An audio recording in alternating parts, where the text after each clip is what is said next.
Assalamualaikum warahmatullahi wabarakatuh.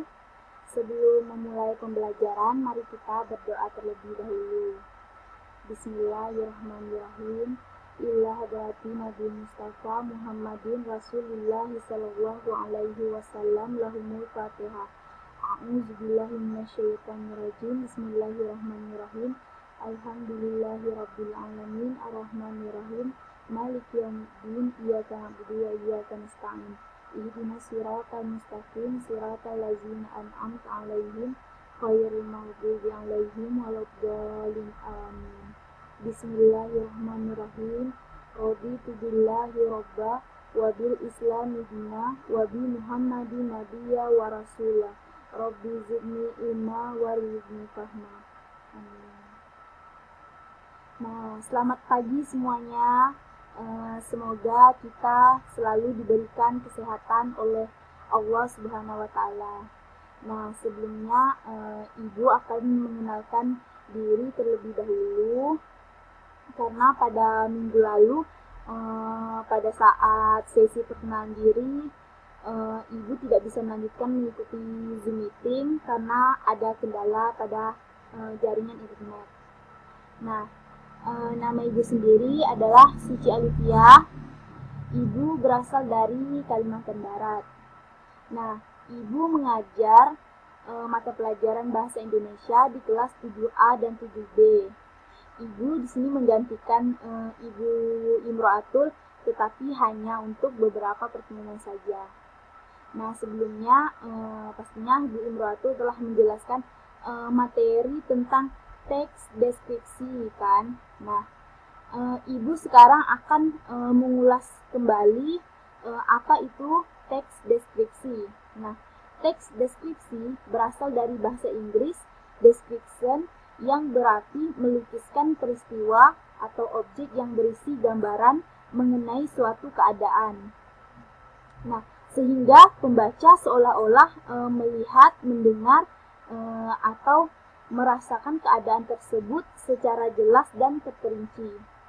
Nah, untuk selanjutnya, untuk minggu ini kita masuk ke bab 2, yaitu teks cerita fantasi.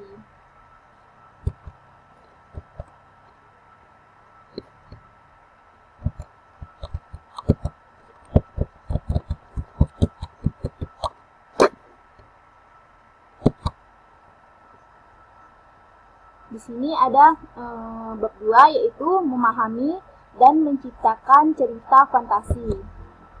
Nah, sebelum Ibu menjelaskan apa itu teks cerita fantasi, Ibu sekarang akan menjelaskan tujuan pembelajaran kita hari ini.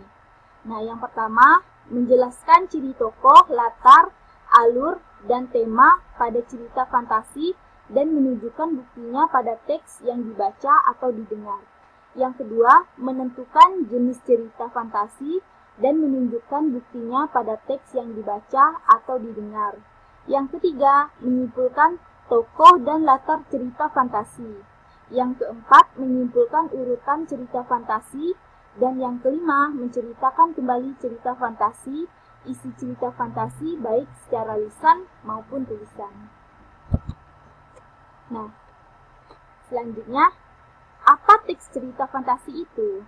Nah, teks cerita fantasi adalah salah satu jenis teks narasi. Nah, teks cerita fantasi adalah suatu konsep cerita fiksi yang dimana di dalam ceritanya mengandung suatu unsur imajinatif atau hayalan dari sang penulis.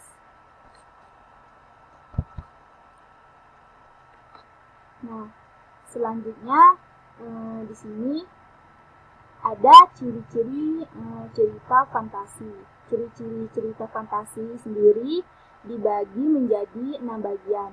Yang pertama, yaitu ada keajaiban, kemisteriusan, dan keanehan. Nah, cerita fantasi ini mengungkapkan hal-hal yang supranatural, kegaiban, dan kemisteriusan yang ditemui dalam dunia nyata. Nah, selanjutnya, ide cerita tidak dibatasi oleh realitas yang ada atau kehidupan nyata. Nah, dan ide juga berupa irisan antara dunia nyata dan dunia hayal yang diciptakan oleh penulis. Nah, selanjutnya, alur pada latar cerita fantasi memiliki khas. Nah, peristiwa yang dialami oleh tokoh terjadi pada dua latar, yaitu latar yang masih ada dalam kehidupan sehari-hari dan latar yang tidak ada dalam kehidupan sehari-hari. Nah, yang keempat ada penggunaan sinonim pada cerita dengan emosi yang kuat dan variasi kata yang cukup menonjol. Nah, di sini bahasa yang digunakan sangat beragam atau variatif, ekspresif, dan menggunakan ragam percakapan yang bukan bahasa formal. Nah, yang kelima, cerita fantasi ini bersifat fiktif atau bukan kejadian yang nyata. Yang keenam, yaitu tokoh dalam cerita fantasi bisa diberi ciri yang unik yang tidak ada dalam kehidupan dunia nyata. Contohnya seperti tokoh yang memiliki kesaktian-kesaktian. Nah, selanjutnya ada jenis-jenis teks cerita fantasi. Nah, di sini jenis teks cerita fantasi itu dibagi menjadi dua jenis, yaitu yang pertama cerita fantasi total dan irisan, dan yang kedua cerita fantasi sejaman dan lintas waktu. Nah, untuk yang pertama, cerita fantasi total. Nah, kategori ini berisi fantasi pengarang terhadap objek tertentu. Nah, pada kategori ini, semua yang terdapat pada cerita tidak semua terjadi dalam dunia nyata. Nah, yang kedua, cerita fantasi irisan.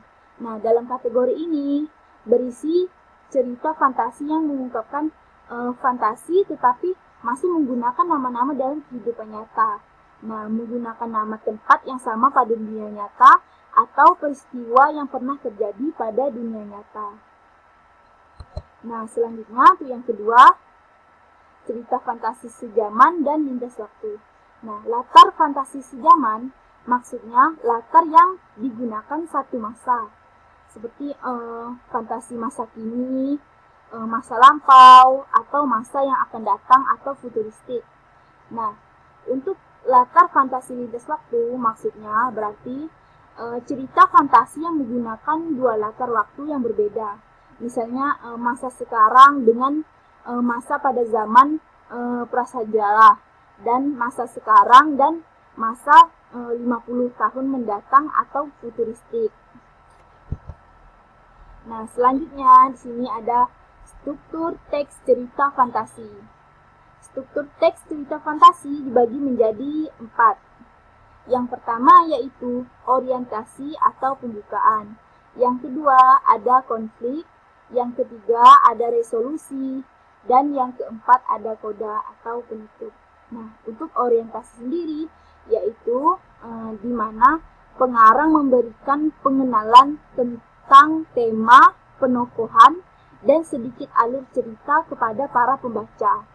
Nah, yang kedua ada konflik.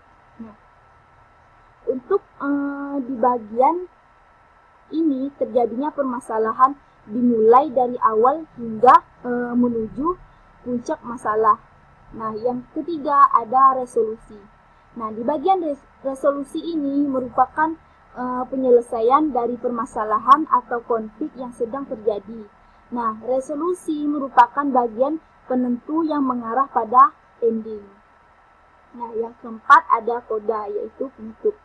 Nah, bagian ini merupakan penutup cerita fantasi atau ending.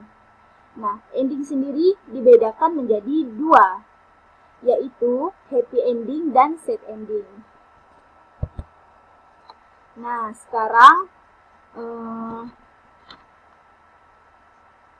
Ibu ada sedikit kutipan cerita fantasi, dan kalian sekarang boleh membacanya.